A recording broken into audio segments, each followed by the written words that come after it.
নমস্কাৰ, কি খবৰ আপোনালোকৰ? নিশ্চয় সকলোৱে ভালে আছে। বেমাৰত পৰি আছিলোঁ আৰু অলপ ভাল পাইছোঁ।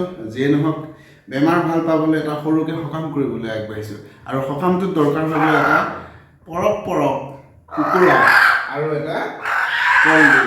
চাই থাকক আমাৰ আজিৰ সকামটো আমি কেনেকৈ কৰোঁ আৰু এইটো সকাম কৰিলে আমাৰ কি লাভ হ'ব। আমাৰ মানে বিশ্বাস আছে যে এই নৰিয়াত পৰি থকাৰ পাছত এনেকুৱা পখৰা কুকুৰা এটা আৰু কলডিলেৰে অলপ তাৰমানে কি আৰু জালুকীয়া আঞ্জা ৰান্ধি পেলাই 2-3জনমান ভকতক খোৱালে নৰিয়াৰ পৰা খুব সোনকালে ভাল হয় আৰু নৰিয়াত কিবা দুখ চুখ আছিলে যদি সেইখিনি নাইকিয়া হয় বুলি এটা বিশ্বাস আছে আৰু সেইকাৰণে আজি সকামটো কৰোঁ। প্ৰথমে কুকুৰাটো ধুনীয়াকৈ বাছি ল'লোঁ আৰু এতিয়া কাটিবলৈ লৈছে। চাওক,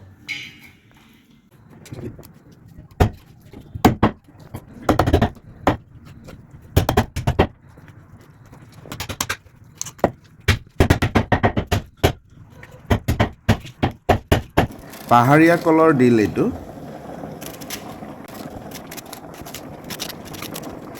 আমি যেতিয়া নিজে খেতি বাতি কৰোঁ তেতিয়া আমাৰ বহুত লাভ হয়। যেনে ধৰক নিজৰ ঘৰতে উৎপাদন হোৱা শাক পাচলিবিলাক খালে আমাৰ বিভিন্ন ধৰণৰ বেমাৰ আজাৰৰ পৰা আমি ৰক্ষা পাব পাৰোঁ।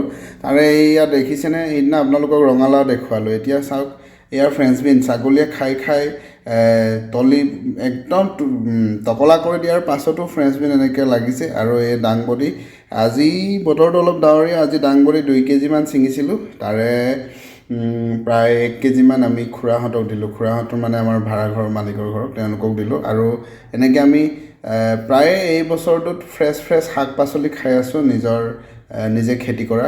গতিকে আপোনালোকেও খেতি কৰক। এজোপা হ'লেও বাৰীৰ চুকত কিবা লগাই থৈ দিয়ক। অন্ততঃ নিজৰ জৈৱিক সাৰৰ পৰা উৎপাদন হোৱা শাক পাচলিখিনি খাই থাকিলে আমাৰ স্বাস্থ্যখিনি অন্ততঃ অলপ ভাল হৈ থাকিব। সকাম আৰম্ভ কৰিবলৈ লৈছোঁ। আমাৰ যিহেতু মাংস চাংস কাটা হৈ গ'ল, পাচলি কুটা হৈ গ'ল আৰু আমাৰ এই ভকতনীজনী শুই আছে ইয়াত, দেখিছেনে? ভকতনী শুই আছে। ঐ ভকতনী, উঠা। ভকতনী উঠা। ভকতনী উঠা। আশীৰ্বাদ কোনে দিব? উঠা। কোনে আশীৰ্বাদ দিব? উঠা। কোনে দিব? উঠা। বিচনা নাইকিয়া নিচিনাকৈ তাৰ পৰা উঠি আহি একদম মাটিতে হৈ আছে, পাতি পাৰি লৈ পেলাই পাকঘৰত।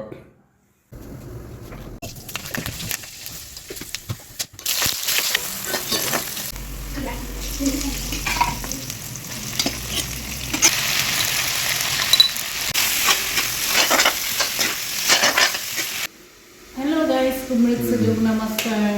Silang uidokol utak. ব্যৱহাৰ টকা বাদ কৰিবাই আহিছোঁ। মাংসখিনি সিজি যোৱালৈকে আমি ভাজি লৈছোঁ আৰু ইয়াত একো মছলা দিয়া নাই। আদা, নহৰু, জালুক দুটামান আৰু জলকীয়া দিছোঁ আৰু লগতে মেথি গুটি কেইটামান। তাৰপৰা এতিয়া মাংসখিনি সিজিছে। এতিয়া ইয়াত কলডিলখিনি আমি বাকি দিম। সকামৰ কাৰণে অলপ আপং বনাই থোৱা হৈছিলে। এয়া বৈয়ামত আপং, এই দেখিছে নহয়, আলাং ওলাই আছে। এতিয়া আমাৰ চাকনিয়ে আপং চাকিবলৈ আৰম্ভ কৰিব। আৰু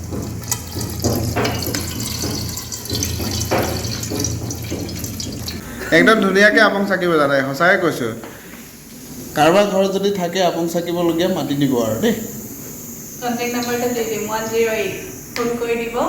আপং একচৰীয়া হৈ গ'ল। মেইন ভকতজনী ক'ত উঠি আছে দেখিছে, একদম স্লেবত উঠি আছে আগতীয়াকৈ, ৰখি আছে। আপং ৰেডি হৈ গ'ল। এয়া আমাৰ 3জন ভকত আছে। মোৰ সৈতে 3জন আৰু মই ভকত নহয়। আমাৰ এইফালে মেইন ভকত এইপিনে। টেষ্ট কৰক ভকতনী দুজনীয়ে। আপুনি প্ৰথমতে টেষ্ট কৰকচোন।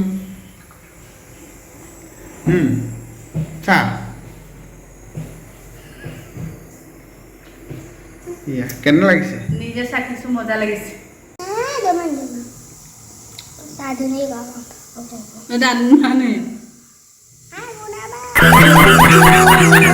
আৰম্ভ কৰা।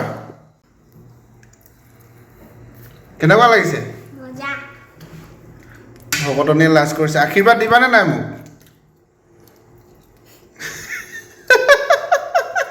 কেনেকুৱা ভগলনী এজনী খালি খাওঁ খাওঁ কৰি থাকে আশীৰ্বাদ দিব নাজানে এইজনীয়ে কি আশীৰ্বাদ দিব মোক ভাল হ'বগে লাগে সোনকালে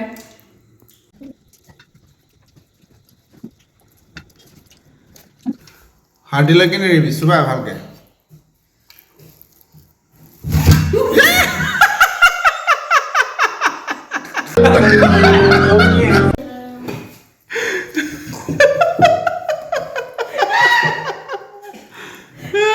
বেছি সোৱাদ লাগিলে ন সেইকাৰণে এনেকুৱা হ'ল সকাম বুলি পতা নাছিলোঁ পেট পূজা সকামটোৰ নাম আছিলে পেট পূজা সকাম গতিকে আপোনালোকে ধৈৰ্য সহকাৰে আমাৰ সকামটো চালে সেইকাৰণে ধন্যবাদ এইপিনে হাত ধোৱাই নাই